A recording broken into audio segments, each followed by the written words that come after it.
Unajua wewe ni mwanamke pekee ambaye nimetokea kukupenda sana na Halo.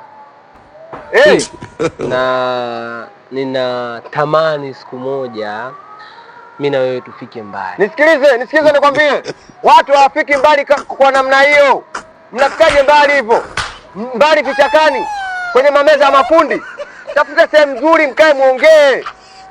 Unajua sina nia mbaya. Yaani mimi natamani mimi na wewe siku moja uitwe mke wangu, mimi niwe mume wako yani. Dada yangu, hakuna mtu anayetamani mke wake ampate kwenye vichaka. Hakuna mtu anataka mwanamke wake akae kwenye masehemu mabovu. Kwa nini nasikupeleke sehemu nzuri dada yangu? Tumia akili. Wow. Maisha Unaongea na sisi au?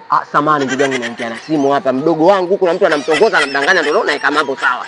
Umesikia sasa?